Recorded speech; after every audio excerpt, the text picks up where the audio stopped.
shared a video earlier talking about the rude awakening a lot of African Americans are going to have when they are thinking about this mass exodus of African Americans leaving America, going to Africa, or going anywhere that matter, this mass exodus. And I want to really break this thing down so that people can get this, so they can look at it with a little bit more detail and not looking at it just exclusively as from an emotional perspective. So before we get started, don't make sure you click that subscribe button, hit the notification bell, click the share, hit the like, all that good stuff, so that we can get this uh, this video out to the masses and helping people understand some things. So now, why do I refer to, or why do I say that America's not going to let its property go? America's not going to let its property go because the way that it sees its citizens is as property. Basically, the citizens are an income or revenue source by way of tax revenue, by way of labor revenue, by way of investment revenue, all of these different things. So when it comes to the African American, and this is when we talk, I'm specifically talking about a mass exodus leaving America, and how America is not just going to sit by and allow that to happen.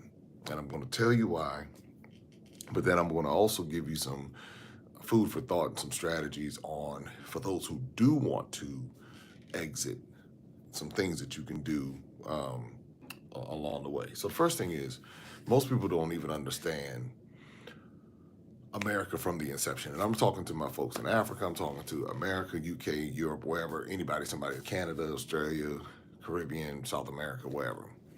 So what a lot of people don't understand is how America was founded. America was, meaning the corporation of America, the country of America, at its inception was founded based on a principle of capitalism. And so capitalism is basically this pyramid that has the wealthiest people at the top and the poor people at the bottom. And then you have this little group in the middle that call themselves middle class, whether it be lower middle class, upper middle class, whatever kind of class, that's what they do.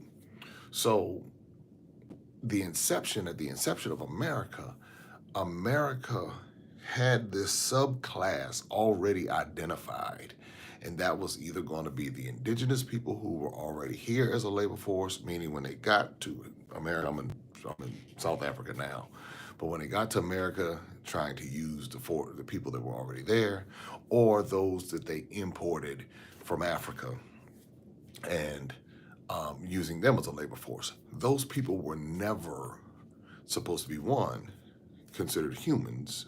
They were only basically like cattle. And that was the plan. Always. Now, over the years, through resistance, through negotiations, people were able to gain citizenship. Hey, what's going on, Vince? Yes, sir. Yes, sir. Yes, sir.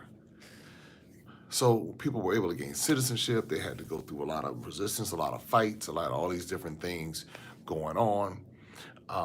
So when you understand the core of something, you understand that the core of it was based on, the foundation was based on the theft of people's labor, the theft of people, the abuses of people in the name of capitalism. Okay? When you look at the Constitution, when you look at the other documents, America is designed to preserve itself, the corporation.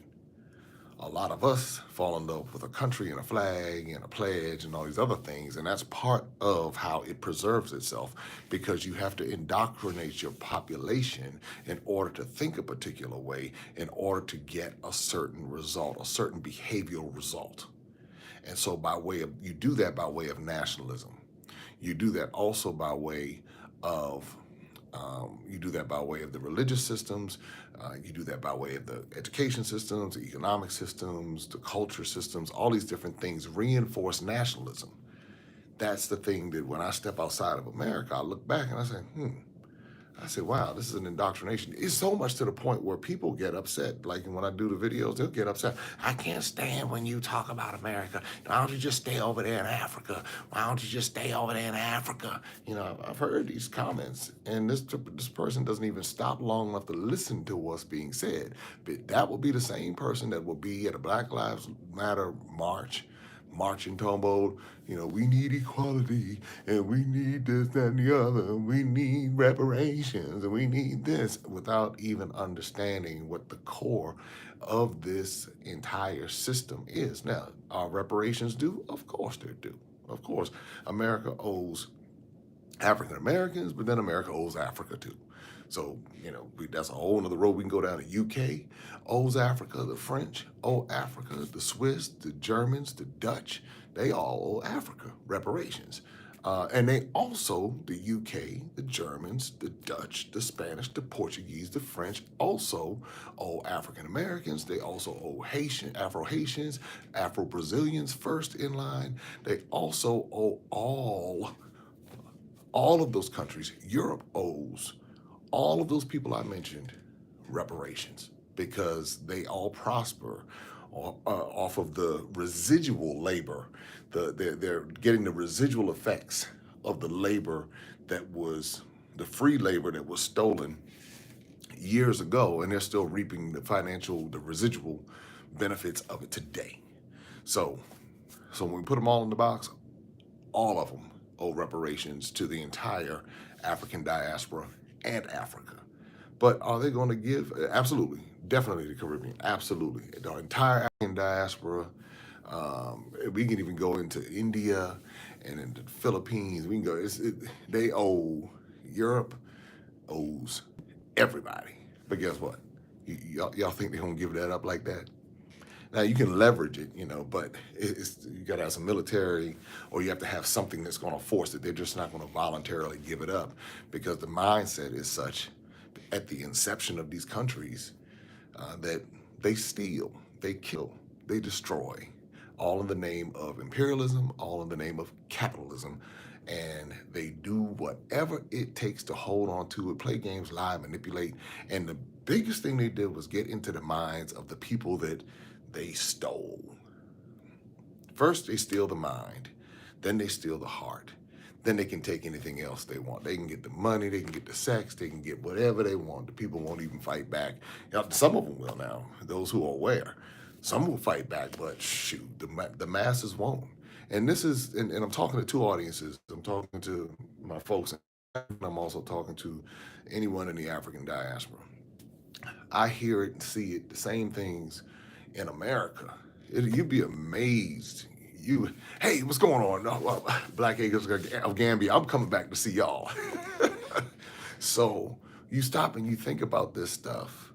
And I'm just going to run a few things down to you so that we put this in perspective, and we're going to put some strategies together because um, mass exodus, and I can tell you, everybody's not really, they really don't have to worry about a mass exodus unless there's some sort of supernatural event that occurs which forces it. Because the way that they have conditioned the minds of the descendants of those that they stole, the cultural adjustments, it's the way that it works. I mean, when I try to invite people to come to trips to Africa, the stuff I got to do to get people to even consider doing it, I say they don't have to worry about a mass. Oh yeah, it's no problem at all. It's no problem at all. Don't even worry. I'm coming back. We're going to sit down and kick it. I'm looking forward to it. So here are a few things for the strategy for making sure they keep this system in place. First thing you got to do is get the mind. Once you have somebody's mind, at that point, you control everything. That's why they have social experiments. That's why they try different things. And they have to do it in mass population. It's not like one or two people. They have to get like the masses to do it because the masses have public pressure or they have leverage. So if you're not willing to go with the flow or you're trying to be independent, then you're going to have to deal with some sort of repercussions. A lot of people aren't prepared for that, so they just go with the flow whether they want to go with it or not. So the first thing that they did was they disconnected the people from their land of origin. So the first thing they did is when they took the people from Africa And when they did that, they now took them to foreign lands because they weren't familiar with the terrain. And I'm just walking this down for you so you kind of see this from a contextual standpoint. Contextual stuff is so important because if we just see it just from one side and miss the other side, what that does is it just kind of limits the way that we see it. So what they had to do in order to begin to build their wealth, and then let's think about this. And let me backtrack a little bit. Let's think about this. On the continent of Africa, you're going to see four main players of influence outside of the indigenous population. The French, well, no, it's going to be more than about like five. The French, the British, the Dutch, the Portuguese, the Germans. Those are going to be that's the five main ones with a little sprinkle of Spanish, with a little sprinkle of Italian. But outside of that, you might get some Swiss in there. They get the Swiss in there now. I'm not talking about modern day neocolonialism with the Chinese and the Russians. I'm talking about the languages that you're going to hear that have been imposed. And this is how you can tell who was what and where. I mean, you go to some place like Cameroon that has French, English, and German. Then you go to some place like Namibia that has a heavy German, and then Afrikaans, that's Dutch. You come to South Africa, you have Afrikaans, you have English. Then, of course, and like I said, I'm not talking about the indigenous languages. You go to the Francophone countries, absolutely, the Arabs in North Africa, and then you'll even have them in East Africa as well. That's where, like, Swahili, has this Arab influence that is a part of it. And then you have the Amharic, and then you have the Arabic, and then you have the other dialects that come down the line, of course, through the conquests and different things that were happening in the north and in the east. But when you start looking at like the Francophone countries, and those are the French countries, and so they primarily have the dominant French language. So you want to start looking in West Africa. They used to call West Africa French West Africa. And so you'll look at places like Guinea and Cote d'Ivoire and Senegal, and then you'll come into Mali and Burkina Faso and Niger, and somebody in there. I think I got everybody, but Benin and Togo, and then you come around to Cameroon, and then you go to Gabon and Central African Republic. But then you start seeing the French. I mean, even the French have influence even in the north, and then you have the Arab and the French in the north with their influences. And of course, I'm not talking about the indigenous languages that were already there, which are still there. But I'm talking about this whole disconnect in these conquests. And so when you begin to look at how all of this happens, what they were doing, and this is the other thing we have to understand, that when it came to this, is we're trying to have global domination and expand borders all over the world. The Portuguese were, outside of the Arabs, the Portuguese were the first Europeans to get to the party. Primarily, I'm sure they had some that were there too, but you had Portuguese coming around West Africa under the authority of Pope Nicholas V of the Catholic Church. So the Catholic Church were really the ones who kicked off the European slave trade as a response to the Ottoman Empire. And so Pope Nicholas V said, listen, you can take these people, you can do whatever you need to do. If they don't believe what we believe, do what you have to do. King Alfonso V of Portugal, that's when they started coming around into West Africa. And you see the Portuguese fingerprint really almost everywhere. Everywhere I've been, somebody says something about the Portuguese, and I'm like, but for whatever reason, the Portuguese could not hold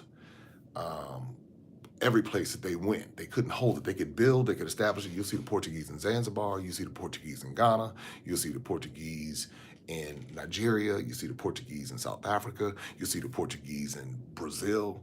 So basically the only thing the Portuguese held on to in Africa, Angola, Cape Verde, Sao Tome, Mozambique, Guinea-Bissau, and there may be one other one that the Portuguese held on to, but the Portuguese, yeah, the Portuguese established ports in Kenya. I mean, the Portuguese got everywhere. That's the bottom line. But they were in constant war. Yeah, there we go.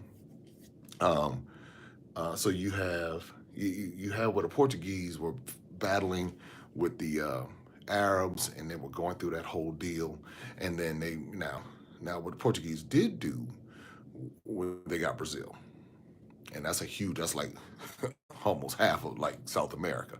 So these were all negotiations. The Spanish got their part. I think Equatorial Guinea might be the only Spanish speaking country in Africa.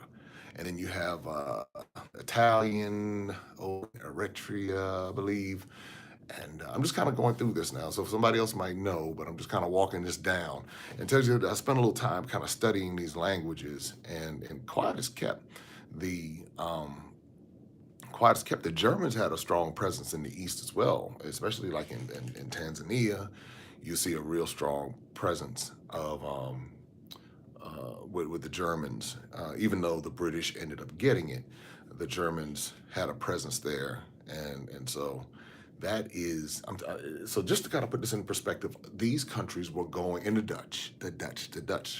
They were That's where the Afrikaans comes in, and so the Dutch were in Ghana. Um, the Dutch found them. They were all over the place too. You just be amazed to see how these different countries were navigating, and they would fight each other. So the Europeans didn't weren't like in love with each other. The French and the British fought each other over 100 years, and they even had their own slave trade, the Barbary slave trade, that got into northern Africa. And they were doing a lot of those same atrocities that we saw. They were doing that to themselves, and they saw each other because one had a lighter complexion than the other. It was so a lot of this stuff was going on long before they got into Africa, and some of that stuff they brought down in, and then they just kept revising their systems because they were on a conquest to constantly go and look for more and more and more and more. That's why you see the influence all over the world. When you begin to look at America and see the players in America, the same players, the French, the Dutch, the British, the Spanish. And you had some Germans stuff going on too, but those were the dominant players. When you can just look at Canada and kind of see how Canada was broken down, to see how the French influence and then the British influence. But then you see primarily the British along the east coast of America, and then you kind of get up into Dutch Pennsylvania. But then in the central part, that's where you had like the Louisiana Purchase, and then you had the Spanish Inquisitions, and you had a lot of different things going on. And then as you started going out west, then you see Mexico, and then you see Cuba, you see the DR. And of course, you have the island that the DR and Haiti sit on. That's basically split between the Spanish and the French. So I'm putting all of this in perspective so that we understand how this global domination thing works, and why African Americans just not going to be able to just move out in exodus without any military and all of that. So you're gonna need some military. Uh, oh, yeah, Morocco. Yeah, Morocco. Yep, absolutely. Yep, I was just in Morocco. I got to get to Mauritania too. I got to get there. So I got tell some of my folks who were like, "Hey, what's up with Mauritania? I ain't forget Mauritania. We here too." So shout out to shout out to my folks in Mauritania. So when you start looking at this global domination, and you begin to see this was the plan: change languages, alter people. They alter everywhere they would go. They would alter culture. They would go in, try to destroy the cultures. Some were different than the others. Portuguese didn't do it the same way the British did it. The French did it differently than the Dutch. To say which one was more brutal than the other, that's all, of course, up for debate. But what I did see when it comes to the Portuguese influences, the Portuguese seem to have they didn't like completely strip the people down. And I'll tell you this, I'll tell you why I say this is because when I went to Brazil, you see Yoruba culture strong in the city of Salvador, in the state of Bahia in Brazil. Everybody thinks I'm saying El Salvador. I'm not saying El Salvador. I'm saying Salvador in the state of Bahia in Brazil. So you'll see the Yoruba, which is known for being in Nigeria, in Salvador, in Brazil. Now, what the Brazilians did, most people don't realize that there are like 100 million Afro-Brazilians in Brazil. So when the media would come, they would hide them. So most people associate Brazil with Rio and Sao Paulo, but they don't realize that there are like 100 million people, melanated and indigenous people in Brazil, meaning people from Africa, and then also people who were indigenous to Brazil that are there. I've seen them with my own eyes. I took pictures with them. We looked at each other and we were like, wait a minute. Just to be clear, I am of Spanish Portuguese descent. So, among other things too, and that's part of where that whole ethnic mix begins to come in because of what was occurring. All right, so I got that part. So at this point, what you begin to do is you begin to disconnect the people from their land of origin. So what the British did, and this is where African Americans really, really struggle, many African Americans, not all, is that the identity was stripped down to the point. And the French did this too. The French did this too because they would even do it with the colonies in Africa. Yeah, it is. Yeah, Eddie. Yep. Yeah, you're right. You're right. Because then you got the Germans down south, and then you got the Portuguese, and you got some other stuff going on. But the French would even strip the people down to the point of telling them they were French. So you would have these melanated people and telling them you're really from France and your homeland is like your colony, and and a lot of people believe that. Now, I don't know if that was in all cases, but I've heard it enough times, and I watched the maneuvers and behaviors of some people to say, like, you really believe you are French, but you are from like Togo, but you really believe you're French. How you move, like one of the things I notice when I go to Francophone countries, how a lot of people, in Francophone countries, a lot of people smoke cigarettes. Anglophone countries, and it was even deep when I went to Cote d'Ivoire, where I saw, and a lot of African Francophone, they're just smoking, just doing their thing, and that's a very French kind of thing. But I noticed the people who were from there, who were bilingual, spoke French and English, didn't smoke cigarettes the same way as those who did not speak English. So I thought that was kind of interesting from a cultural perspective. So now bringing this around, and I want to focus it right in on African Americans. I just want to give you just a little bit of context there to understand that these countries have been on global domination mode. If you remember back in the 1980s, when who was fighting over the Falkland Islands off the coast of South America? So who was y'all type that in there. Who was fighting for the Falkland Islands in the early 1980s off the coast of South America? So now, what the other thing, once you disconnect people from their land of origin, and generation after generation after generation, if it's not emphasized, and if you force the people to separate themselves from, it's Britain and somebody else, same players. So you disconnect them from their land of origins, you disconnect them from their cultures, and guess what? Africa did not have the same. Africa did not have the same cultures. There are thousands of different cultures on the continent of Africa. So you're now taking people from here and there. Sometimes you take rival people from one another, and then you're forcing them all into these situations where there's going to be strife. Generation after generation, things get lost. Things now get watered down. The next generation is unaware of what the practices were, what the histories were, all those different things. And so now you go 500 years later, from the early 1500s up until, I'll just say today. And so we have remnants. We have things of what we thought, and this is now talking about African Americans. I'm talking about people, who really have no, unless someone's family emphasized it, unless somebody was really intentional. By and large, the majority of the 43 million African Americans are clueless about their history in Africa, other than, well, y'all were slaves and y'all were brought over here and y'all always been a subclass and y'all got learning disabilities, and y'all filled with anger, y'all abused, your women got big butts, and that's what we like.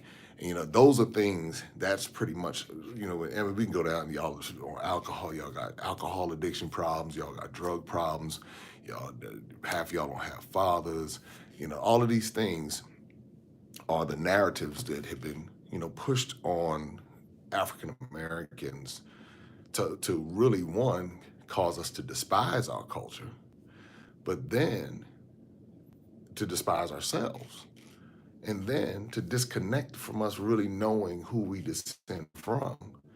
Because anytime you take someone from their native culture and then you uh, basically drop them into something that they're not familiar with, there's a learning curve. I go to some place and I can't speak the language. Somebody might think that I'm dumb because I don't know. If you put me, I don't speak a lick of Portuguese other than hola. When I went to Brazil, I was like, oh man. So these people might have thought I was dumb. But that's the furthest thing from the truth. I just don't know the language. If they put me in their school system, I don't know their language, I'm going to fail the test because I don't know their language. So that's what happens in many cases with a lot of people.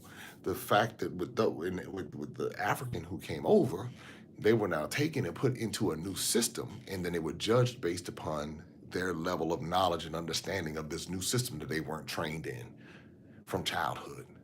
And then what they would do is intentionally make sure that they didn't get the training they need, which would keep them at a disadvantage. And then they would start taking advantage of those rival situations that they were pulling people out of in order to exploit them. But then they say, when it's time for you to get in line, we got to whip you to get you back in line. We got to make sure you get your butt back in line and do what we say, or else now we're going to put this thing on you of fear.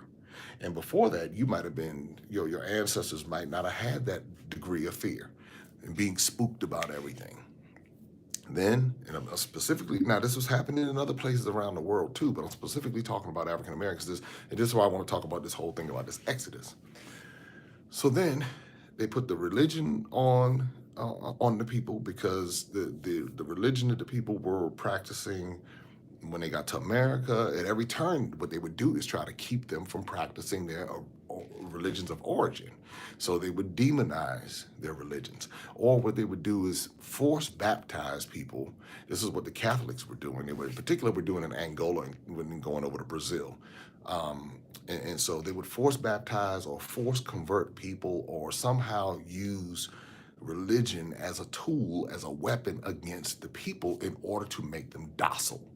Now, I hear people say, well, no, that's not true, but I'm telling you, I spent 25 years in the church world, and some of the most docile, timid, fearful people, passive aggressive people, are the religious people that I've encountered in the church world over the course of 25 years and being someone on the inside. And so I said, wow, now I understand where this stuff came from because many of the religious systems that were established, they were birthed out of rejection. I talked about this last night. I'm not going to go into this too deep tonight, but they were birthed out of rejection. So they didn't even exist in Africa. This was something new, a new invention over the past 250 some odd years. So while this was happening, people were being told that their features were bad. People were being told that where they came from was bad. Now they're having to learn new languages. And what they would do is they would use people and leaders within these different African communities against the people. So now they're telling them, and they would use the little preachers that they would find. This is the only thing you can preach. And the people were illiterate because they would not allow them to read. Because if they learned how to read within their system, then it became a threat. So they would not want them to read because they didn't want them to become a threat. Sound familiar? So, but they would put a head person up there to interpret for them and tell them what it is that they were supposed to learn.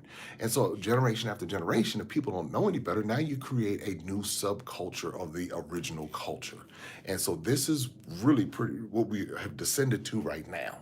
And this is where we are, a subculture of, now, in the middle of that, to the credit of those who were resisting, there were brilliant, smart people. There were, and I'm talking about across the board in America, in Haiti, in Brazil, in Cuba, in Mexico, in Honduras, in Guyana, in Panama, in different parts of Africa that were dealing with this same type of imposing of will upon them. There were people who were resisting this stuff and they were fighting back against it. Also, while they were doing that, they were um, making sure that people developed a hate for oneself. And that's a lot of what we see today. It's kind of like a weird dynamic because people say, I'm proud, but yet at the same time, I hate myself. So who's going to come out of the mouth and say, I hate myself? But you can see how somebody feels about themselves based upon everything. Everything shows up on the outside. And maybe it's not hate, maybe it's dislike. We can find different words for it to kind of put it together. But if you're in a culture that is telling you everything about you is bad, eventually you're going to believe everything about you is bad because you now start teaching the parents that, and the parents now put that on the children, and then the children put that on the children, and the children put that on the children, and it goes cycle after cycle after cycle. So it's like for us, I'll give you a good example. And this is not to knock anybody's journey or anything like this, but in America, as far as African Americans are concerned, we have the capacity to own our own homes like it's nothing. If you take us collectively as a whole nation of African Americans, we would be one of the wealthiest nations in the world. But for many of us who have college degrees, earn six figures a year, for some reason we still struggle with buying a home. For some reason it's like, oh my God, I'm able to buy a home, but we make the money to buy a home, but for some reason it's this thing where we like, wow, a lot of bad credit, a lot of poor financial decisions, a lot of financial decisions based upon a lot of these things that have been passed down to us over generations. People buying cars instead of buying homes and investing because a lot of that was conditioning and grooming to make us a consumption force. Not only were we groomed to be a labor force, we were also groomed to be a consumption force. That's why that 1.5 to 1.7 trillion dollars they're not going to let that just walk up out of America because it is a place where they can establish and make their wealth from one of the wealthiest countries in the world with inside of the country. They can build their apartment buildings. They can send predatory lending practices, payday loans, high interest rate loans. Don't give us the financial education that we need in order to avoid these financial traps. They can send in, all the little carryouts and all the little beauty supply stores and liquor stores to exploit the traumas that have happened. That people don't get the therapy that they need to deal with the abuses that have been passed down over the years. All of this stuff, this is what I'm saying, all of this stuff is systemic, it is intentional, it is by design. Somebody can say, no, you're just making stuff up. All you have to do is go to certain zip codes and you can just see, why is a beauty supply store so many beauty supply stores in this neighborhood, but not in this neighborhood? Why is it that we have liquor stores in this neighborhood, so many liquor stores in this neighborhood, and not this neighborhood? Why do we have payday loans with exorbitant, outrageous interest rates in these neighborhoods and not these neighborhoods? Why do we have the carryouts with some of the worst food that we could put in our bodies in this neighborhood and not this neighborhood? Why do we see that the cheapest food has the least nutrition? And why, these are things that you begin to look at and say, this is a system where people are still continuing to exploit and take advantage of people unbeknownst to them, because when we get into these school systems, all they teach is get good grades. Christopher Columbus discovered America. George Washington and our founding fathers and all of these different people did all of these wonderful things. Abraham Lincoln freed the slaves. And so we should all reverence Abraham Lincoln because he freed the slaves.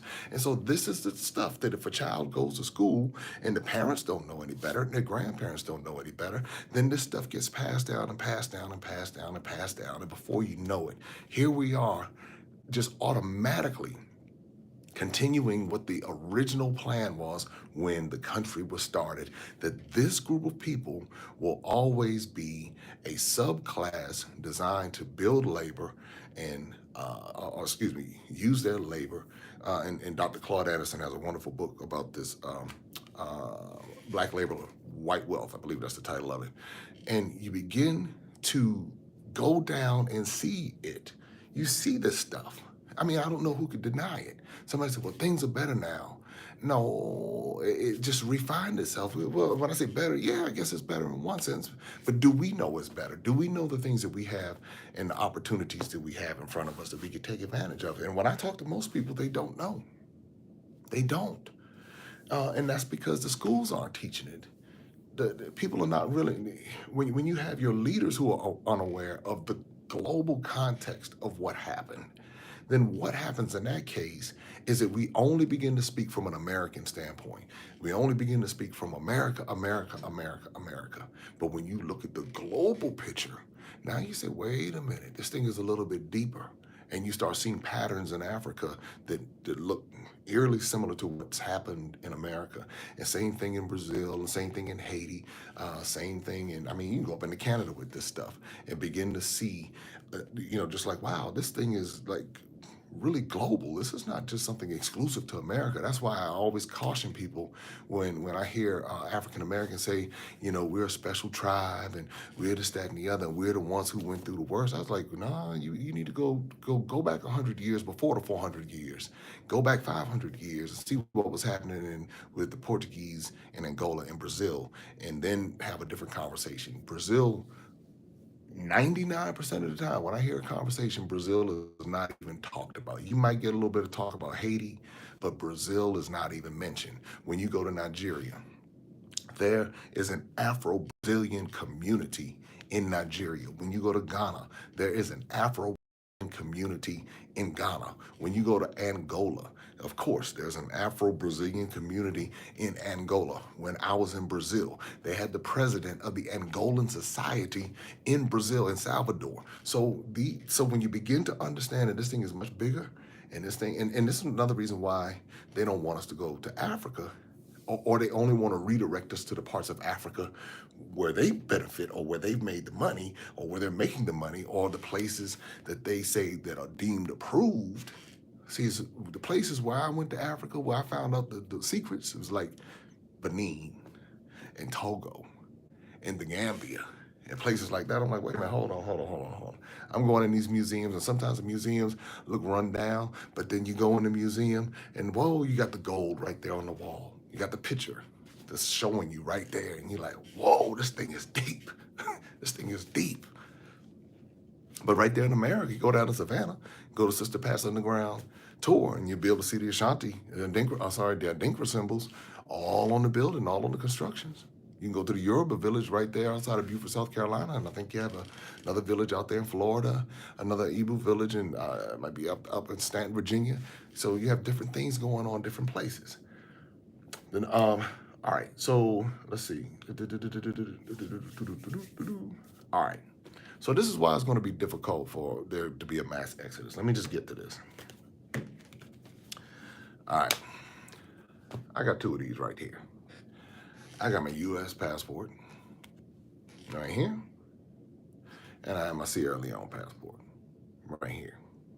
Okay, I have stamps in both. I use both.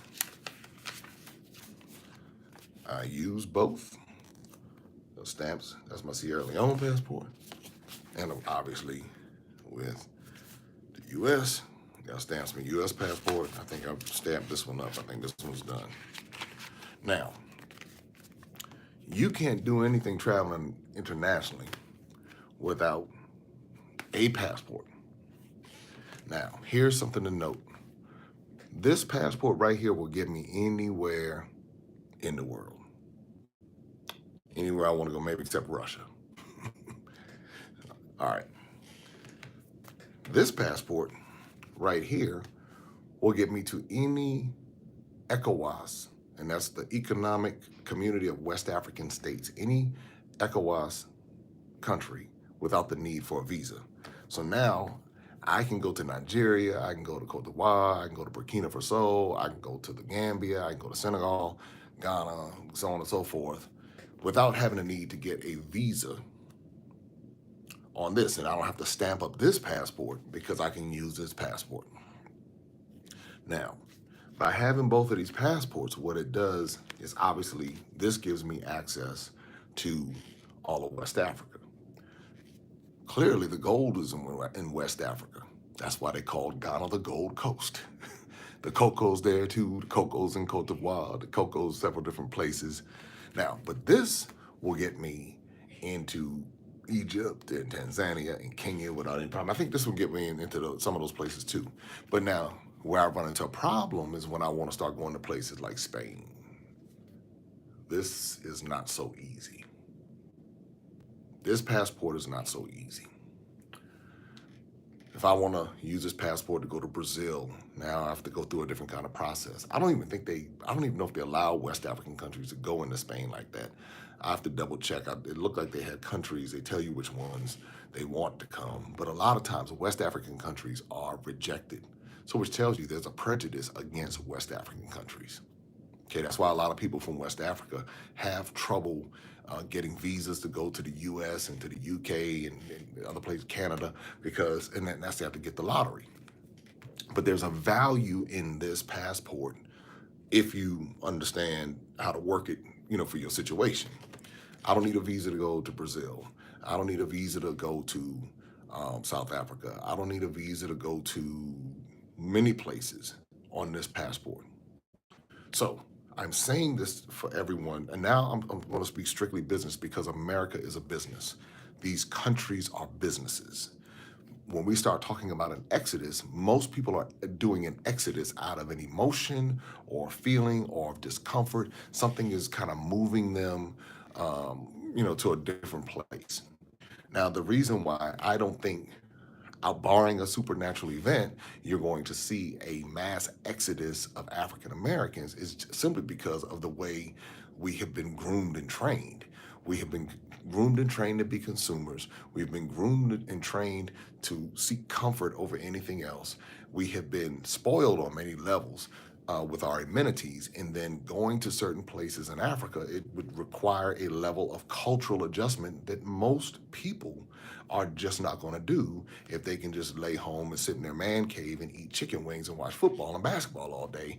But you talk about going someplace where you might have finances too, absolutely. Um, but this is the psychological aspect of it, because it's like, well, if I condition a group of people to behave a particular way, I don't ever have to worry about them leaving. If I had them believing already that where they are is the best and having them afraid of everything else, and I use the mass media to constantly keep images of fear and doubt and sickness and disease and war and corruption and all of that, if I have that going on in their mind, they're going to say, as a matter of fact, half of these people don't even have this. They don't even want this. They don't even want to travel because they're too busy in their man caves. Or the other thing that's happening, they're too busy working. Work, work, work. Because remember, the original intent was for them to work, labor. So pay them small wages. They work, work, work, work, work, work, work. Christmas time comes around, they go into debt, spending all this for the new flat screen. Work, work, work, work, work. Because that's they got to do something to show for their labor. So they got to put a big old flat screen in the man cave.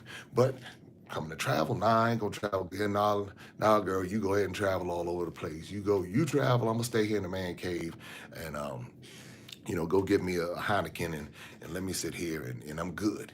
And again, that's culture. How do I know it so well? Because guess what? That's the culture that I've seen. That's what I've come from. That's what I know. And I wasn't so much the man cave guy, but I was more or less, I wasn't trying to travel anywhere. I was afraid. I'm sitting around. I got my first passport in the late '90s, and I used it one time in like 10 years. And I've used my passport now more in the past 3 years, stamping up this, and had to stamp that one up to the point where I had to go get this one. So now I got three of these jokers because of how much I've traveled. But then the person, how I've changed as a result of it is key. Now, that's a whole nother story. Not going to go down that road. Now, when I talk about this, the African Americans generate 1.5 to 1.7 trillion dollars in GDP. 1.5 to 1.7 trillion dollars. They reminded me, say, hit the like button, y'all, hit the like button. That's how we get this out. So we got to hit the like button and subscribe too. All right, they reminded me. So when you look at 1.5 to 1.7 trillion dollars in um, generated income, or income coming into that particular community, this is, if you have 197 countries in the world, within the United States, you now have like the 13th wealthiest country in the world within your country economically.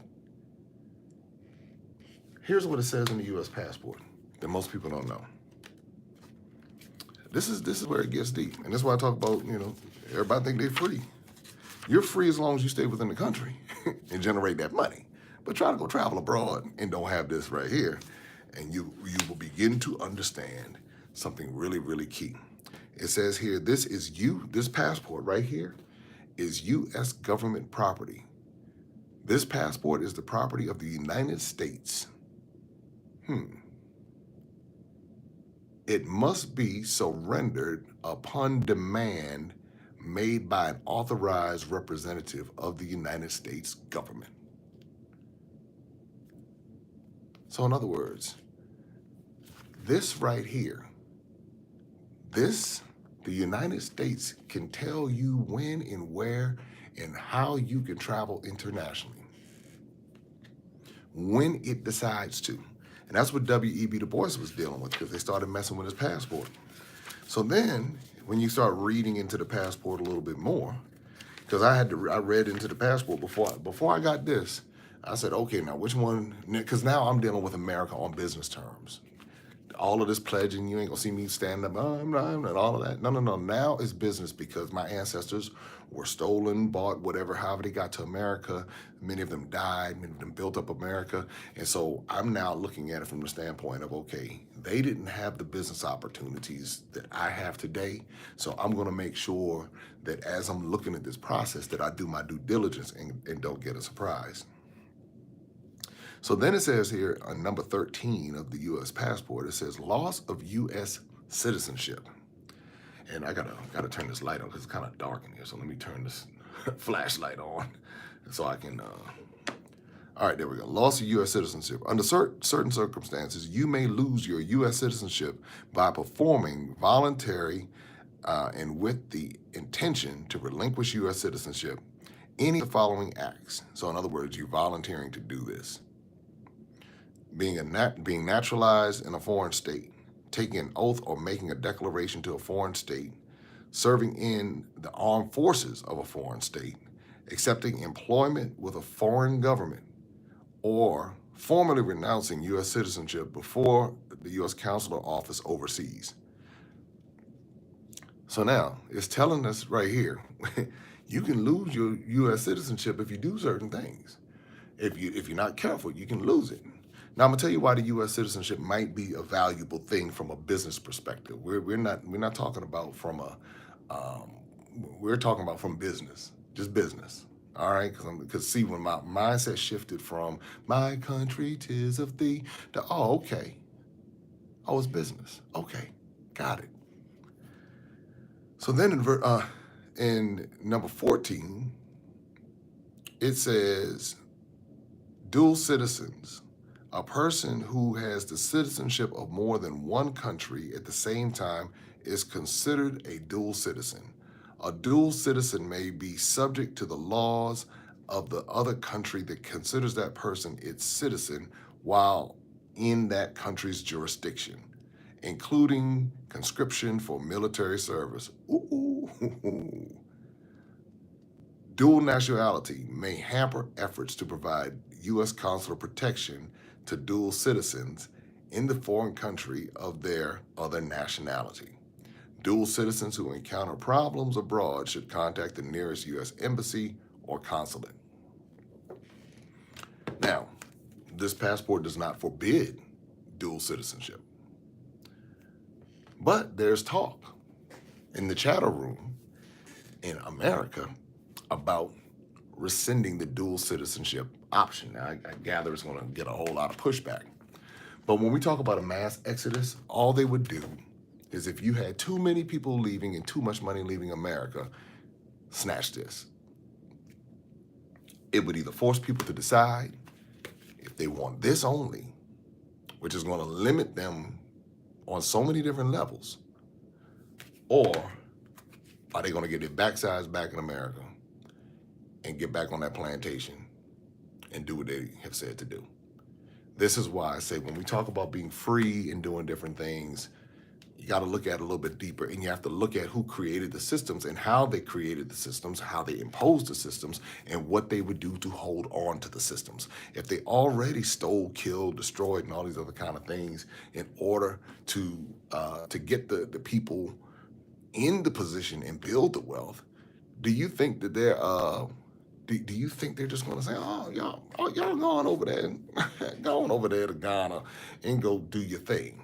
See, a lot of people found out when Ghana slipped the Mickey on folks back in December.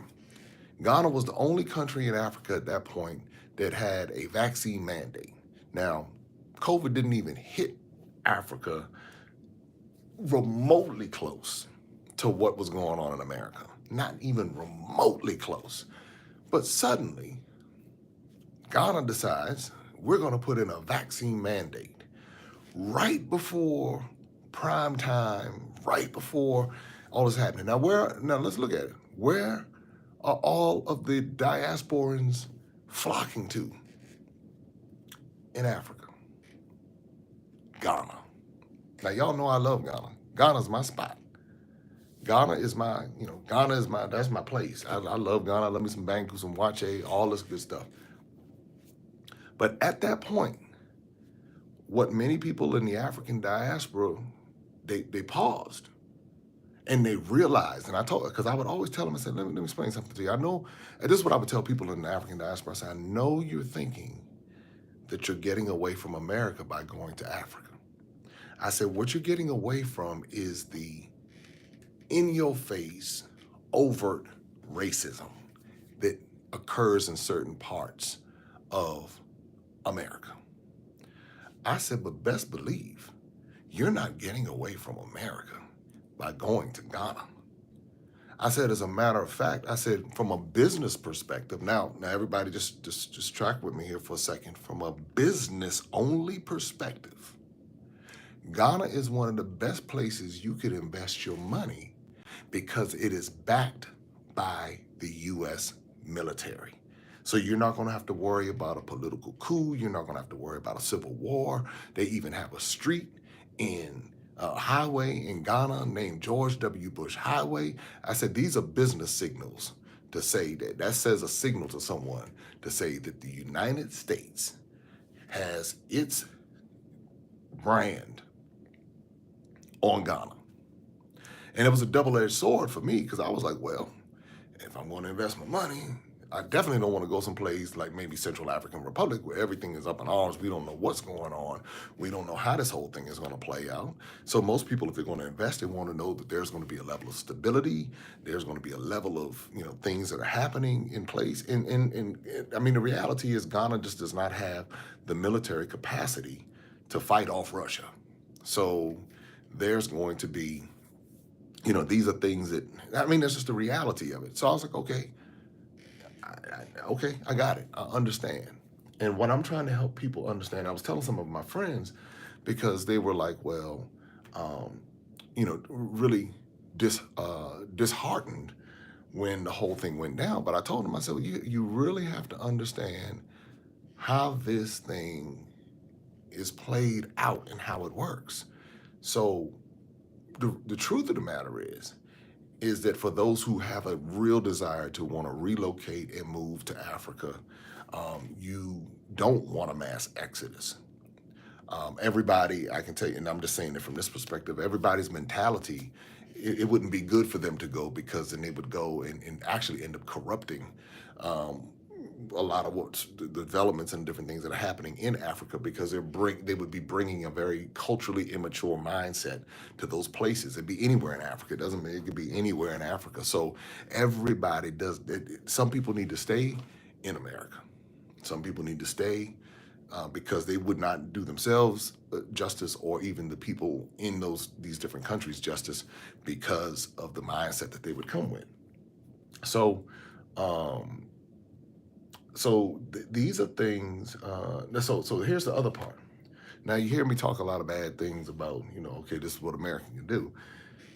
Where my mindset had to shift to say, okay, what is America? But now we're talking about business. What is America good for? I was born there. I have certain rights as an American citizen. I don't have any plans on renouncing my citizenship, although I may have plans on being bicontinental or whatever, and having property in different places in Africa as well as in America. How can I take some of this negative of the overt racism, of the discrimination, the prejudice, all this other kind of stuff? How can I leverage that to my advantage? Right here. So I'm able to make my money in America, build and do anything I want to do in America. I know one young lady, she's building homes. She's still doing, she's doing the daggone thing in America, just doing it. She's not worried about people calling her the N-word, being racist against her, because she has the gift of gab to be able to go in and talk to these folks, get money, get investors. She's learned their system, and that's what she's doing. And she's building her empire, and now she's even looking to go and invest in some different things in Africa, and that's just where she is right now. So this citizenship right here gives me the ability to go into SunTrust or Truist Bank, look at my financials, and if I don't want to use my own money, I can go in there, I can get a line of credit for whatever amount, and then I can begin to build something, whether it's there or here in Africa or whatever. Now, let me try to do that in certain parts of Africa. Now, I don't have access to the capital. Many of my ancestors died so I could have access to the capital. But it's up to me to be able to say, okay, let me learn their system.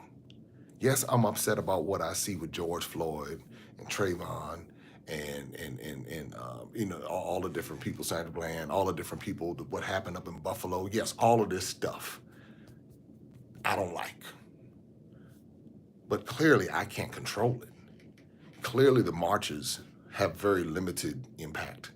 Not that they don't have any impact, but clearly there's a limited impact. And there are those people who are designed to be lobbyists and go and talk to Congress and deal with that whole thing. But then there are others of us who don't even realize the power that we have with what we are and who we are, with being the 13th, 14th wealthiest country in the world within a country.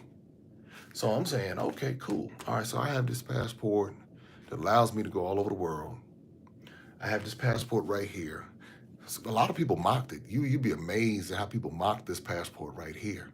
But I'm saying, but the treasure, the wealth is in not just West Africa, but all throughout Africa. But if I have an easier access to get in to these places and not exploit these places, because that's what I see a lot of people doing. They're going in and exploiting, and I want to get my stuff for me, and they don't even want to go and build and share the equity so others can have the opportunities to grow and build and all of that.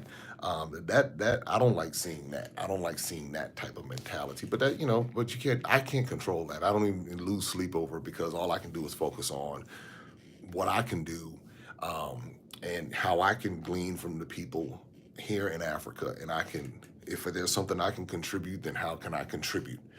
But what I want us to understand is this, is that the minute the mass exodus comes, they will spook the people.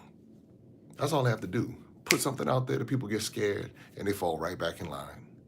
Put something out there, boom, tell the pastor tell them to sit down and be quiet. They're going to get right in there and sit down and be quiet.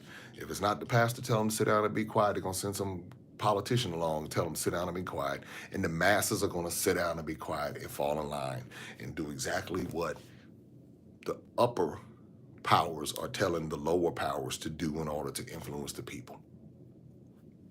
This, Kim, I wouldn't be surprised. I wouldn't be surprised. And Kim put a comment in there about whether or not the year of return was orchestrated by the West. I would not be surprised. I'm not saying that it was, because I know people dear to me who work very hard on that campaign to make it happen. But let me tell you why I think that it could be a possibility. Um, because there's a lot of development happening in Ghana. You know, there's a new airport going to Kumasi. There's a lot of development in Accra, downtown, all through everywhere, all over in Kumasi, other parts. There's a lot of development in Tamale. You just see a lot of development because of, and this is what everybody should do a study on the history of Dubai and the United States. A lot of people think that the Sheikh did all of that stuff in Dubai. But when you start going back and tracking the money, this is why I tell people always follow the money. Folks got upset when I said the British were still around over in Kenya and all of that. I'm just follow the money, y'all. Just follow the money and just follow the money. Not just the British, but the Chinese and all of that. Folks got upset. It was a big old thing. And I said, please just go follow the money. But there's a lot of American money in Ghana. And when you begin to understand the different things that they're doing, when I was in Senegal, the prettiest embassy in Senegal was the United States Embassy. I was like, that's the U.S. Embassy? I almost felt proud for a second. Then I had to catch myself. I was like, wait a minute, man. What am I feeling proud for? The people came over here and took, it was like, dang, that's nice. But then I saw all the development in Senegal. I said, what's happening here? And something that someone told me in Cote d'Ivoire that was really profound. They said, well, the cheapest land in Africa right now is in West Africa. And so in 20 years, you're going to look up and Accra is not going to look the same. Dakar is not going to look the same. This is why I love the Gambia so much, because the Gambia just has a purity about it. You know, it's something about it. Just still has a purity to it that I really enjoyed. But it's happening in Lagos. They're building on the shore, right? Not too far from, I think it's not too far from Landmark Beach, but on the shore, they are putting up, they're trying to make it like a Dubai type complex right there in Lagos, Nigeria. And so when I was in Abuja, you just saw, oh my God, let me tell you something about Abuja. Let me tell y'all about Abuja. I don't know what they're doing in Abuja, but everybody, I was like, it looked like every house was borderline, like upper middle class. I mean, Abuja, Nigeria. I was like, wow. I mean, they even have they have a church in Abuja, Nigeria, that holds like 100,000 people. You know, and it looked like a dome, looked like something Jerry Jones from the Cowboys would build out there.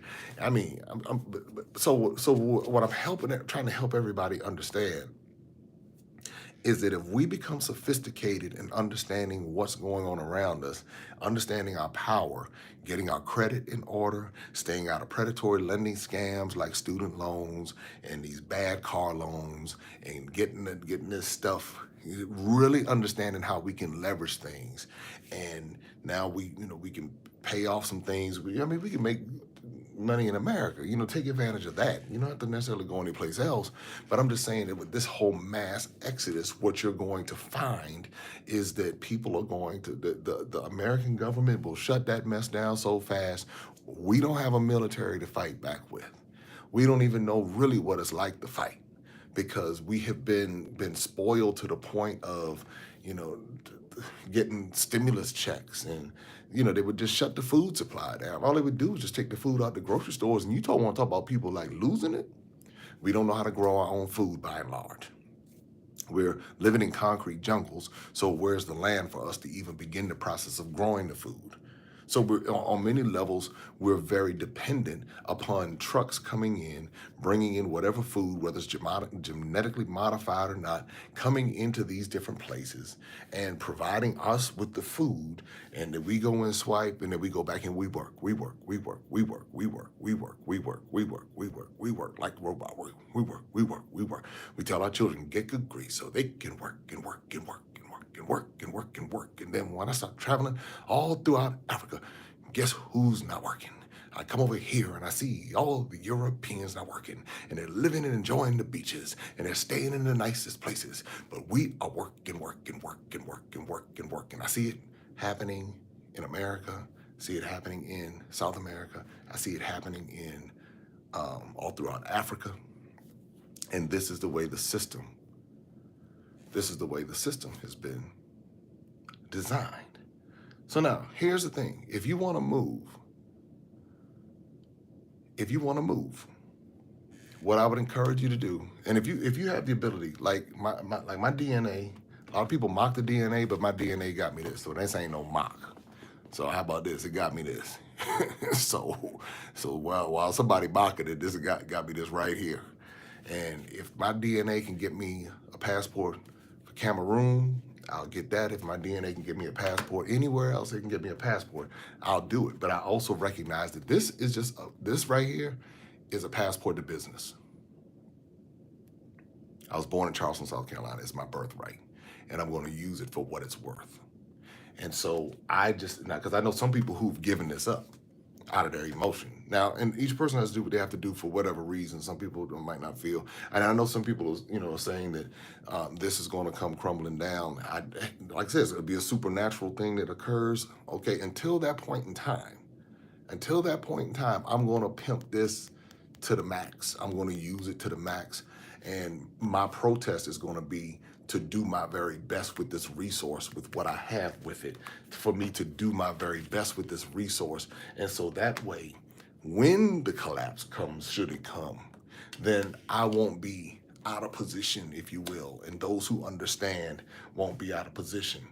Recognizing that we don't know what the future is going to hold. We don't know. But, and I know a lot of people, have a lot of different perspectives and beliefs on it, which is fine. I'm not going to knock anybody's, perspective. If all I'm saying is maximize what you have, and I mean that's the worn down one. See what I did too? Maximize it and understand the game. Don't do anything foolish. Don't go and begin to learn the rules of the system. A lot of people didn't like the fact that Donald Trump was able to avoid certain things. Donald Trump understood the game, and Donald Trump played the game to win. If some people, I don't like how he did it or whatever, he didn't care, because what he did was he embodied the mindset of the imperialist who comes in and dominates. He just comes in. He said, "Look, what Donald Trump, the lessons that we should take from Barack Obama, and the lessons that we should take from Donald Trump for the world. Everybody should.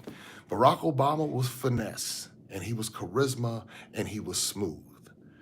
Where Donald Trump was the brute, but he was charisma, and there was something that he had that was able to influence people to swing on his side."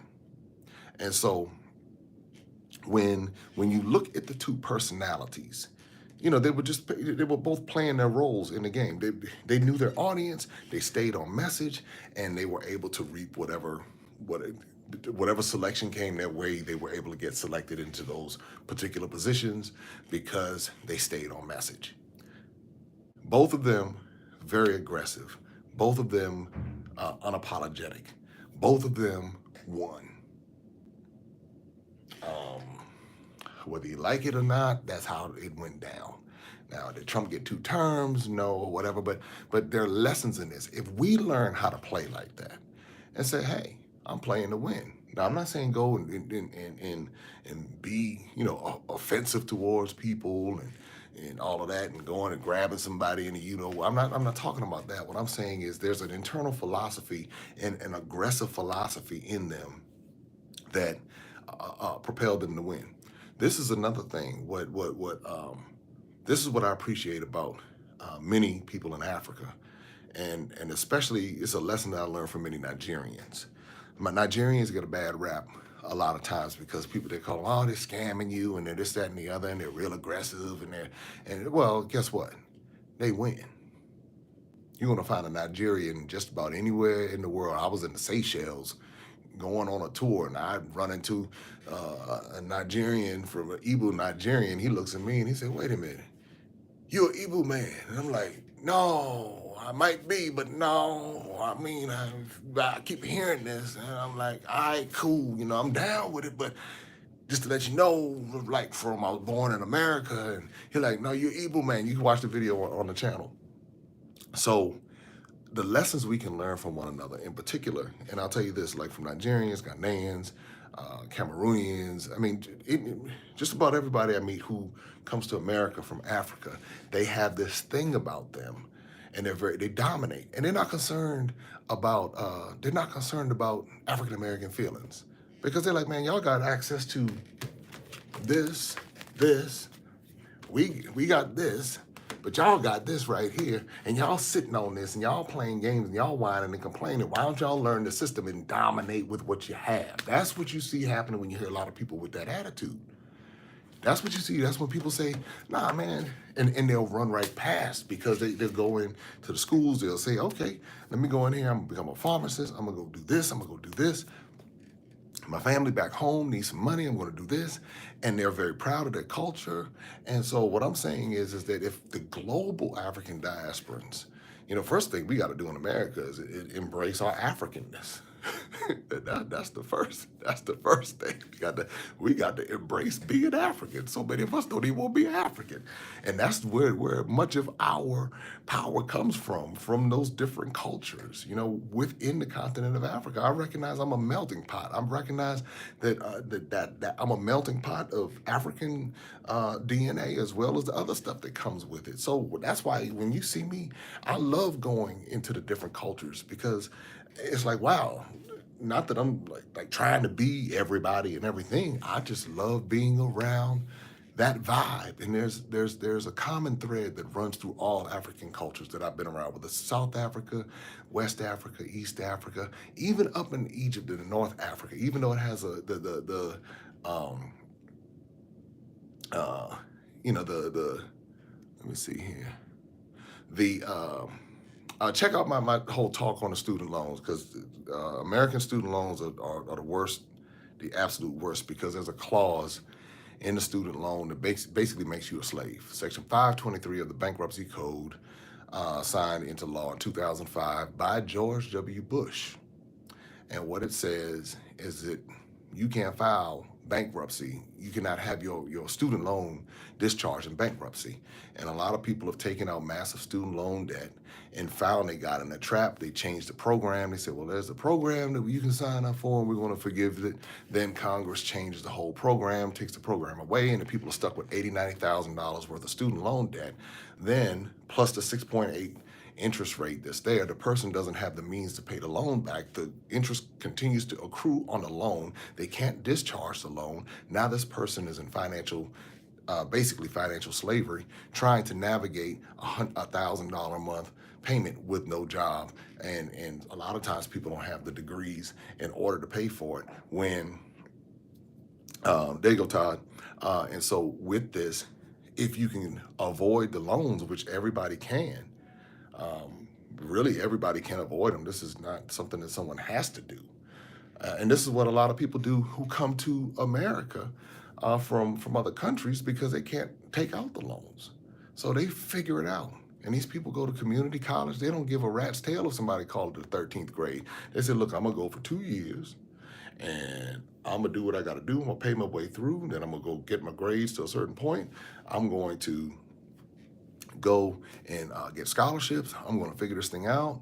And that's what they do. And they go get that degree.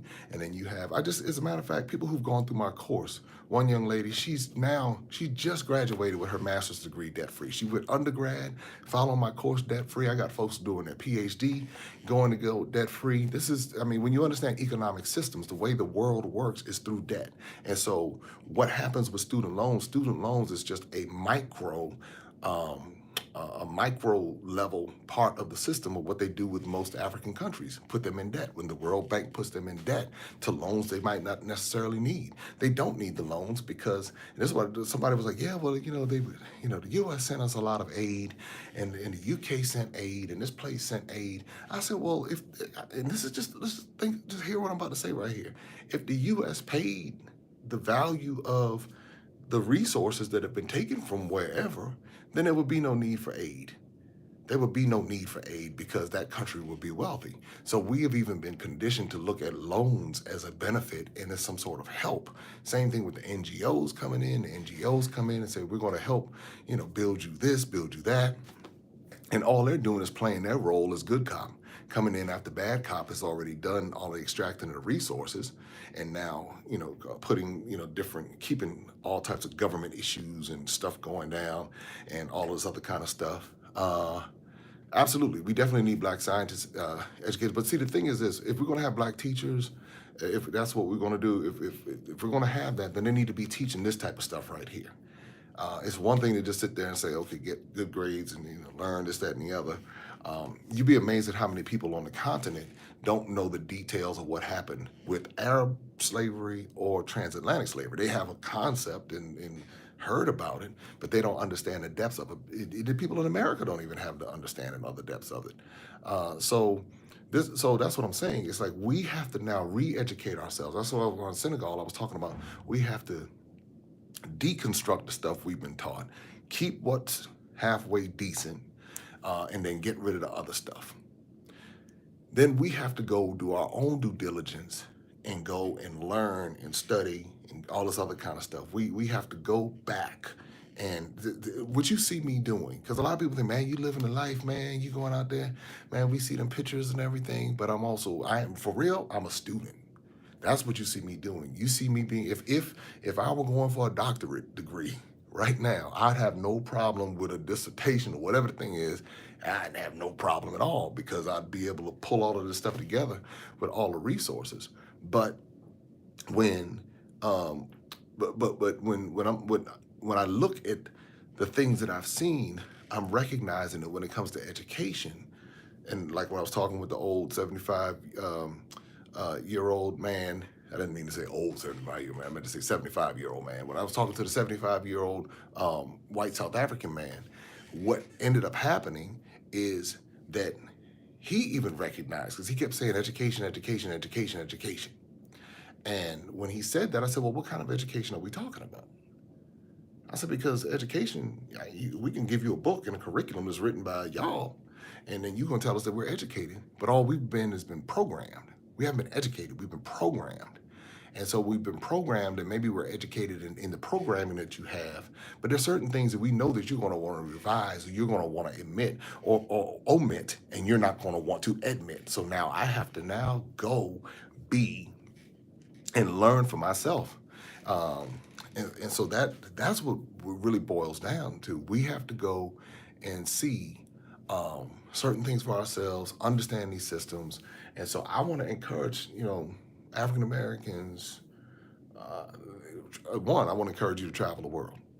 But just know, if too many of us get to moving, them good old boys are coming for their people. And they not going to let us go easy.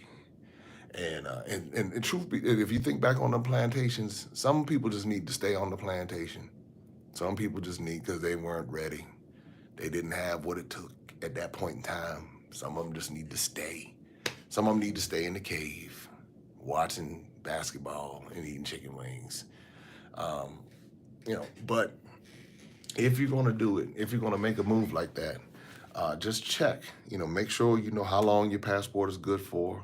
Make sure you know how long you can get a visa for, understand the residency requirements for these different countries. Like with Sierra Leone, I can vote in Sierra Leone. I can do anything anybody in Sierra Leone can do as a I'm a Sierra Leonean citizen. I am a Sierra Leonean citizen. I am a United States citizen. And so I always say I have no excuse.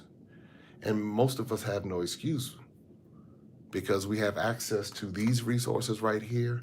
And for those of us who, care to learn more, there are resources right here. The resource for me being, how I got into the Gambia was not on my U.S. passport. It was on this passport. I'm looking at my Gambia stamp right here. I'm looking at my Senegal stamp. I'm looking at my two Nigeria stamps. I'm looking at all my Ghana stamps. I'm looking at my Sierra Leone stamp. I'm looking at all of this and I'm saying, wow, this gets me certain places. And so, again, I have no excuse. Now, for those who don't have multiple passports, get one passport. A lot of people watching right now don't have the one passport. So go and get that passport. Even if you just go to Mexico and go and see about where we are in Mexico. You can go up to Nova Scotia, up in the whole Canada region and learn. See what all I want us to start doing is educating ourselves. I mean, if hey, you go down to Jamaica, and that's shoot, you got so many people from Africa in Jamaica, the Bahamas, Saint Kitts, Saint Lucia. You can find so much right here close to where we are, Aruba. Then you can go on down to Suriname, and you can go into Guyana. You can go into Venezuela, not so much right now, but you can go into Colombia, and you don't have to go there looking for women. You can go there to Cartagena and go learn about the history. You can go down into Brazil. You don't have to go to Rio. You can go to Salvador. You know, I'm just speaking to the fellas right now. You can do all of these different things and enrich your mind. That's what I'm saying, and that's what I'm talking about. This is how we enrich our minds. And by doing this, when certain things happen, we're not caught off guard and recognize that it's all business. Take your children traveling. Get your children passports. You know what touched my? I think it touched my heart. So much here in South Africa when I saw and I saw this in Nigeria, I see it in Ghana, I see it everywhere I go. But in particular, I saw it a whole lot here in South Africa. When I see these South African families and I see them with their children, and there was a man from, I think his mass is Zambia. I don't think it said Namibia. It might have, but it was one of the two. I have to go back and look at the picture. And he had his family and he had his little girl right there, and they were just like, doing the daggone thing. I'm going to the different places and I see my South African brothers and sisters putting it down. I'm like, man, look at this. You know, and it may be because we share a similar, you know, plight or whatever, but I'm saying, wow. And it's some of the nicest people in the world. Everywhere I've been, I've not been to one African country where people were mean or disrespectful. None of what they told us in America, not one African country, not Egypt, not Morocco. Just to kind of put that into perspective, I did not have that experience. Maybe it's because I was Black American, I don't know. But in the places where they don't know that I'm Black American, like Nigeria, nobody was mean. Everyone in Nigeria had nothing but respect to people on the street. Now, I'm not naive. I grew up in DC in the 80s during the height of the crack epidemic. I know everybody doesn't roll like that. I'm just saying what my experience has been from the people in the customer service. They were nice, you know. Now, they might have moved a little slow with times, but they were really nice. Nigeria actually is the wealthiest country on the continent of Africa. So if it's a slum, then I don't know. Then I don't know what that's saying about the rest of the continent. Nigeria is the wealthiest country on the continent of Africa. Are there parts of Nigeria that have poverty? Absolutely. Just like you have parts of America, like you go to Arkansas and you get to some of them trailer parks and you get to go into some of those places where they don't have running water in America and where they still got holes in the ground and they're digging holes in the ground and doing that in Texas and Arkansas and Mississippi. And I'm not talking about the black areas. So, you know, just to kind of, you know, if we're going to tell the truth, we got to tell the truth. You know, I mean, what I saw a whole lot of wealth in Nigeria. And so I rode the boat through the port and I saw all of what was being shipped in and out of Nigeria. So I saw it with my own eyes. So I was in Abuja and I saw those homes. I stayed at the Transcorp Hilton Hotel in Abuja. I stayed at the Radisson Blu in Lagos. So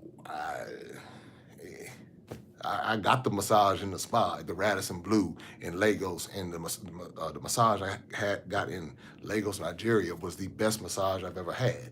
Now Ghana's real close with it, but I'm just kind of putting this into perspective. So and I get, you know, I'm not trying to put that person on blast or anything like that, but I'm just saying that I can come back at that because I have a firsthand experience, and I can say, hey, you know, I know what I saw.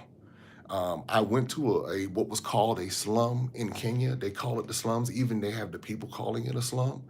But the beautiful part about when I went to this place and they called it a slum, I said, well, this is an interesting slum. I said, because y'all have everything. Y'all got everything here. You have food here. You have y'all not nobody had the water was there, the food was there, the community was there, the culture was there, everything was there. I'm looking, I'm saying, why do they call us a slum? Now, granted, the houses were mud houses and places that people in the West might not want to live. Um, the people in the West, but those children played and they were so happy and so innocent, and everyone was so nice. That's what I'm saying. These people they had their motorcycles and they were doing their thing, and you could tell this was how they lived. And for somebody else to come in and say how y'all living is wrong is an embodiment of that colonial mentality that has been passed down. And so, and my thing is, hey, well, I understand that you all might not have a whole lot of financial means, but you have a different kind of wealth. And that's how I shift my mindset. And I was like, wow, this is in Kenya. And so these are lessons that you learn. When you travel, if you go with the right mindset, you begin to grow up as a person. You begin to understand what happens. When I was talking to the 75-year-old white South African man, and he kept talking about how the people in South Africa needed to stop having children because that was causing the poverty. And then I had to come back to him and say, well, wait a minute. You all imposed your system on these people. What if their culture was that they have children and they go and have land? They had land where they could take care of their families. Um, this is their land. You came in on their land. Your people came in on their land. Now you're telling them to stop having their children, but they've been having children for generations, and you're saying that this is the problem. And he stopped and he had to check himself. He was like, you're right. And he had to check himself. Now I don't know if he went back home and went back talking that talk, but I could tell he had been programmed, as we all have been programmed. Like now, we even talk negatively about, the different villages. Now, when I go into villages, when I went into the Maasai village, I had a different perspective when I was sitting in the mud house, in the mud hut. And then I was like appreciating. I was like, wow. So the ladies build this over 2 weeks, and that's what they do. Okay, got it. And then I'm seeing, then when I went to Kenya, and I saw the different, the bomas, I think that's what they call it. And you saw the different ways they would construct the mud houses based upon, I guess, with location. And I saw the same thing in Cote d'Ivoire. Like if you were closer to the water, they would construct it differently because the wind would erode it faster versus if you were inland. And I mean, it's fascinating stuff. Now, is a mud house someplace where would my colonized, westernized, culturally immature self, is that someplace that I would like choose to live right now? Possibly not. But the more that I learn and immerse myself in different cultures, I don't know, and I definitely don't go and look down on anything anymore.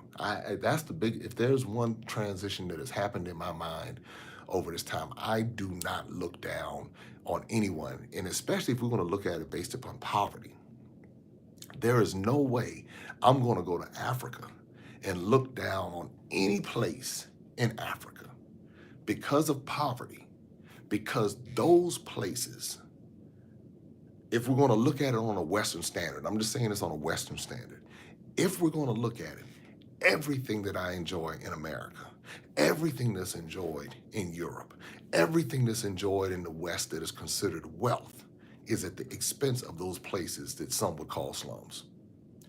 Because if the West paid those people what they were owed, there would not be any, as we would consider it, poverty anywhere on the continent of Africa, and the poverty would be in these places that we think are wealthy.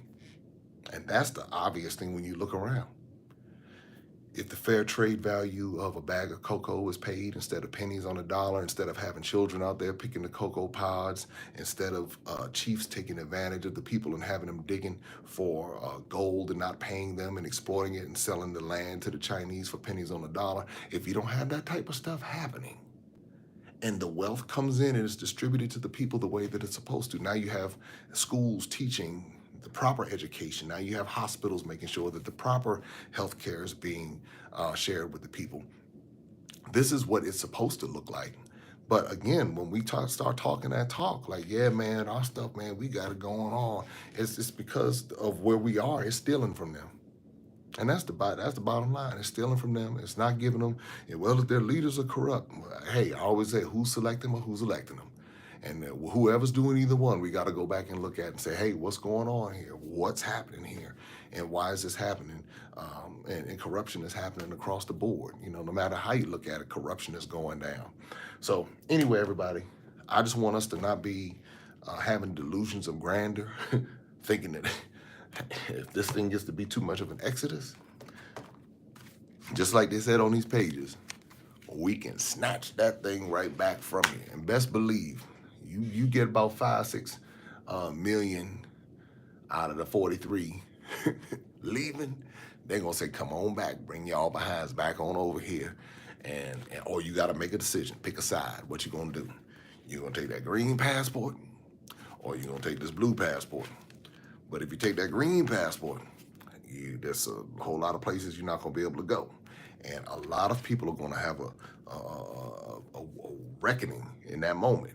And they're going to say, okay, what am I going to do? Some people will give it up. Some people say, here, take your blue passport. I'm going back. Some people will. Some people say, I don't need to travel. I'm going. My green passport will get me throughout where I need to go. And in a lot of other countries, the green passport can get you to. Don't get me wrong. You can. Or the red one, there you go. I love it. I love the fact that we got people watching from all over. We had people watching from Suriname last night. We got people watching from all over. I love the international connection. It's a beautiful thing. So, yeah. I missed some of the comments, and I'm sure the comments are always on fire. Make sure I hit them likes, hit the likes. What I'll say this about Nigeria, I was up in those mountains in Nigeria. Some of the most beautiful landscape. I love Nigeria. I really want to spend more time just in Nigeria. And guess what? Some people say I send off Nigerian vibes. Maybe that's why I love it so much. But I just want to spend more time in that space and really. And that's the deal. And I really want to spend more time in Kenya because I got a lot of Kenya in me too, for real. A lot of people don't know that. When I did the whole breakdown on the DNA, Kenya popped up real strong. So I was like, whoa, how'd I get over in the East? But you have migrations, you got different things going on. So that's what happened. But I definitely want to spend more time just learning. And it's a wonderful education, y'all. It's a wonderful education. That's all I can say. It's a wonderful education. Hey, if anybody wants to go with us to Ghana in July, we're going to be, we got tours coming back up July and August, working on doing something for Cote d'Ivoire and Nigeria, South Africa. Y'all South Africa, y'all know we coming with the maximum impact effect, working with my folks over to Real South Africa. So we're partnering and putting something together really, really special. So that's what I'm looking forward to. And they've taken great care of us. Check out the interview Mark and I did. Two brothers from America just rolling around, cutting up. That's you can tell, y'all don't even know. That's my man. Also check out their interview with Walter Maya.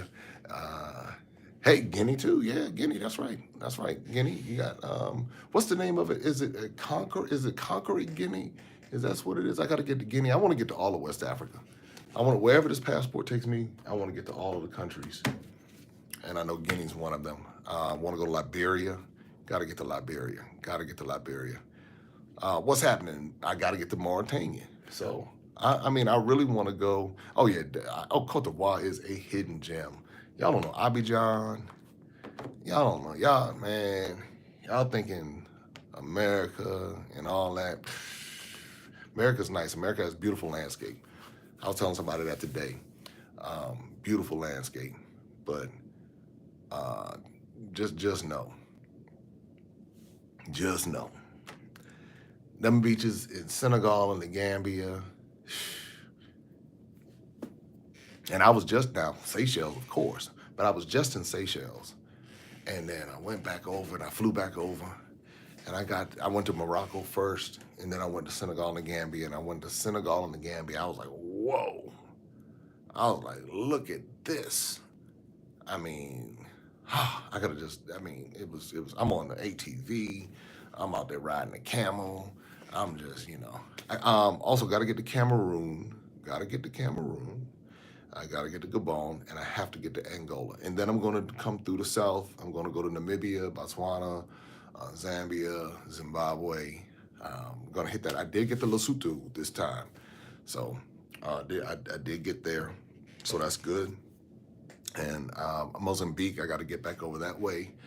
And then come up Rwanda and Malawi and Burundi. And, got to get through the Uganda. So yeah, got to get back to Ethiopia. Loved Ethiopia. I got to get to Madagascar, and so it's a lot of places. I mean, it's just a lot of places. Congo, got to get to Congo. I do want to go to the Central African Republic. I do, just because everybody's like, don't go. So I want to go to Central African Republic. I want to go to Equatorial Guinea. Where else? Niger, Chad. To talk about the unrest right now, Sudan. And I'm just kind of going through all Eritrea, Somalia. I'm going all through there. Of course, Kenya, Tanzania, and was it Rhodesia? Anyway, y'all got me run down. I've been to Benin, love Togo. Got to get back to Benin and Togo. But you'll before the end of the year, and of course I have to get back to Sierra Leone, Sao Tome. Oh yeah. So these are places. I mean, we're not going to limit ourselves. What we're doing with Maximum Impact, it is a movement to inspire people to go. And so some people want to go and hang out with me and see, or hang out with my team, whatever tour we have curated. We're taking over 500 people to Africa this year. So that's a beautiful thing.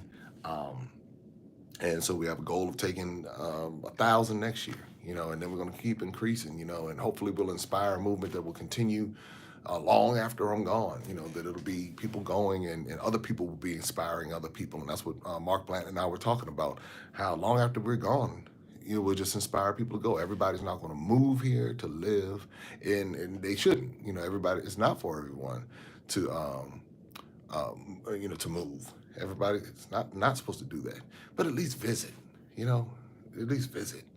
You owe it to yourself to visit and receive some of the love from these folks. I'm telling you. I'm Mafa, African ancestry, Mafa, Cameroon, Algeria. There we go, Algeria in the house. Tunisia. I don't know how to do Libya. Libya is a little tricky, but hey, I'd go to Libya. I go to Libya. We're working on South Africa. We got a couple things. We definitely got 2023 South Africa. I'm just putting the final touches on. I got to get to Joburg and hang out. I got to put this thing together, because now that I've seen it, there are places I want to take everybody. We'll do Joburg and Cape Town, but really you want to do Joburg, Cape Town, Durban. You don't want to be over here and not do all three. They're different. Definitely going to hit Liberia. I got to get to Liberia. That's what I want to do is do Sierra Leone, Guinea, Liberia. That's what I want to do on my next. When I go hang out with the Akers family over there in the Gambia, then so. Well, the deal is that you have people. I saw the comment about the people coming in to crossing the border. But see, the thing is that when you look at the African American GDP, that's what they don't want to leave, because when that money leaves out, it's one thing. They've spent hundreds of years cultivating a particular culture and community in a particular income bracket. So when you start having that money flow out, even though America prints the money, it then begins to lose. There's something that it loses. There's a reason why it has those people. And the truth of the matter is, even with that though, even when we go to these different countries, if America still has enough investment in it, they might want us to go. So they might want a certain segment, certain amount, but they don't want all 43 million to go, because that's going to leave a vacuum. That those people who are coming across the border, it would take so many years to get them up to that economic level, that's where the vacuum comes in, and that's when you now start having housing, the rental aspect, and people don't want to. I'm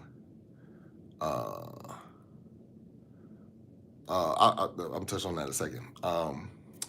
So there are economic vacuums that could potentially happen if you have a mass exodus at one time. So if it's a trickle effect, that's one thing they can replace it. That's and of course, and then if America's doing its neo-colonialism and putting its hands someplace, then that works for it. What you basically do in a case like that, if you're America, is you keep building places that are American outside of America, and then people with an American mind are going to gravitate towards those places. So that's they could be doing that. That could be a whole deal. I did see a comment come through where someone said the African hands in the slave trade, and one thing for sure is that it's very difficult to pinpoint it.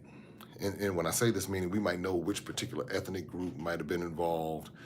Every ethnic group was not involved in the slave trade in Africa. It was not the transatlantic slave trade. There are three slave trades going on: Arab, Trans-Saharan, and transatlantic.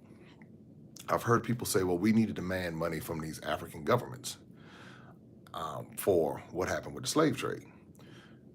So with that, though, I said, well, these African governments didn't exist during the slave trade, not the ones that we're talking about demanding resources from. And many of these African governments don't have any resources to give.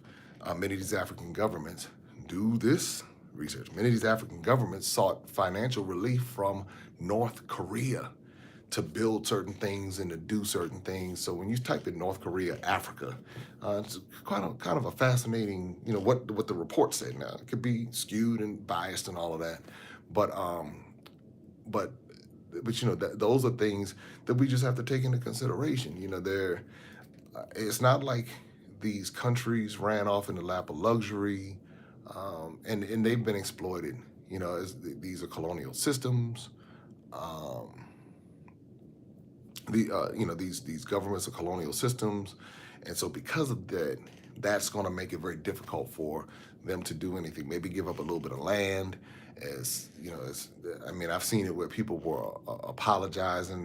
The such and such government apologizes to the African diaspora, and in my mind, I was like, well, now why are these governments apologizing? Because they didn't exist. The people that need to be doing the apologizing, I go back to the source. The people that and the people who need to be apologizing are the same people who got the party started, and the same ones who are still reaping the benefits from it. Somebody need to go snatch that diamond off the Queen of England. Somebody needs to go snatch that stuff out of those museums up there in the UK that they still want to hold on to, but they're kind of giving a little bit back as it goes. Those are things that if those players did what they were supposed to do, then it would. Well, first of all, if they, it goes down a whole different road, but I'm not going to go down tonight. But it's just it's more complex. This is very complex because when you start getting to the tribal stuff, there's things I've seen with my own eyes that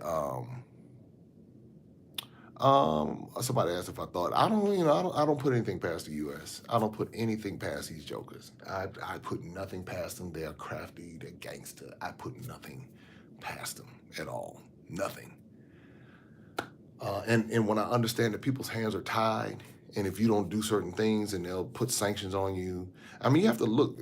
Even with Nigeria being the wealthiest country in Africa, its GDP is like 550 billion or something like that dollars per year, and then you have Egypt and South Africa coming in after that with like 300-400 billion. I don't know the exact numbers, but I know this is how it stair steps, and then you start moving into, I think Algeria is in there, and then you have Kenya in there, and then you have Ghana, and then you have some other countries like rounding out the top 10.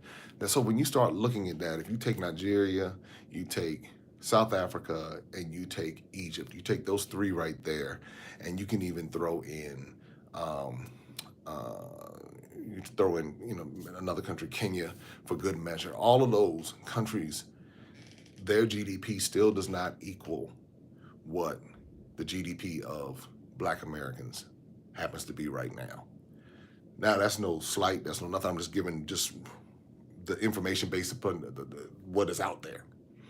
Now, if you find a way to connect those resources, chances are you're not going to do a whole lot of connecting with Egypt just because of the political structure. But if you find a way to start connecting those resources and taking that, now you go to a multiple $1 trillion economic power.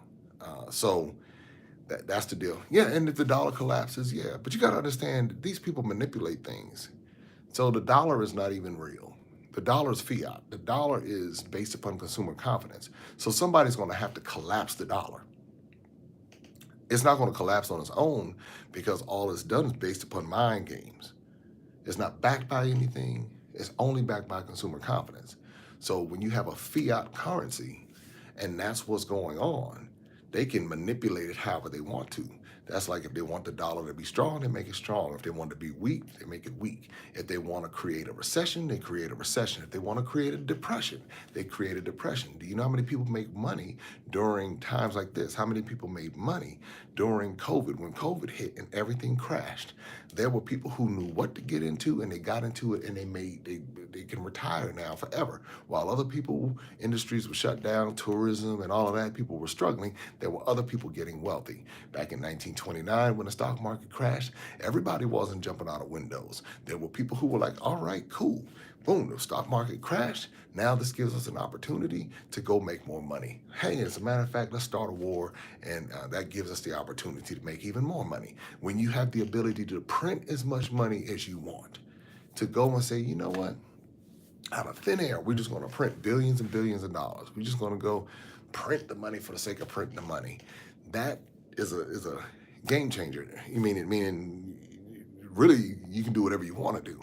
And when you're in a global economic system, you know, a lot of times what these countries do is play good cop versus bad cop. So right now, guess who bad cop is? Russia. Russia's bad cop in the West. In the Russian world, the U.S. and NATO, those are the bad cops. And Ukraine stuck in the middle with all of this going on. So it really is, these are the people, the parents fighting, and Ukraine is stuck in the middle. So, but even with all of that, just like politicians will fight in front of the stage, when it comes down to it, whatever the leverage is, whatever the issue is going on behind the scenes is what they're negotiating right now. And I guarantee you that it is going to go back. It's going back to negotiation over land, resources, something. Somebody was going to want something. And then before you know it, there's going to be a ceasefire and everybody's going to forget about it until the next dust up somewhere in another country. And that's just the way it has been with the way the world works. Whatever was going on in Afghanistan, the U.S. was bombing and killing people just the same way that Russia's bombing and killing people there in Ukraine. In Afghanistan, the people in Iraq, the children were getting killed. All this stuff, the same type of stuff was going on. That is what happens when you're dealing with imperialism. So, again, nobody saw that virus coming in the way that it came in. Well, people did see it, actually, but the everyday person didn't see that happening the way that it did and the way it swept through the world. But now we can become wiser, we can learn more, we can take the time to say, okay, there's more going on around us. There's more happening that we need to be looking at and studying patterns and systems and not just watching CNN and MSNBC or Fox News or BBC Africa or BBC, whatever, Al Jazeera. There's more to it that we need to begin watching and learning and studying from. And what that will do is give us a whole new perspective. So anyway, y'all hit that like button. We're about to wrap up. Hit that like button, hit the subscribe button. We're going to continue having these conversations. Be sure to share this too, because, again, it's a lot of information in here that somebody can take and say, hey, let me go check that out. But bottom line, if there's too much of an exodus and it's affecting the money, now if people leave and it doesn't affect the money, then they don't care. But if the money gets affected, they want that money. So that's the deal. All right, everybody, listen, like, subscribe, share. We'll be back with more. Got more videos coming on the way today, so be on the lookout for it. And the other videos, please be sure to watch and share and subscribe, all that good stuff as we continue to march on this journey, bridging the gap between African and African diaspora. And I hope to meet you on a Maximum Impact Travel Tour to one of the many destinations that we go to on the continent of Africa. You are invited to join us, MaximumImpactTravel.com. See you next time. Take care. Be safe.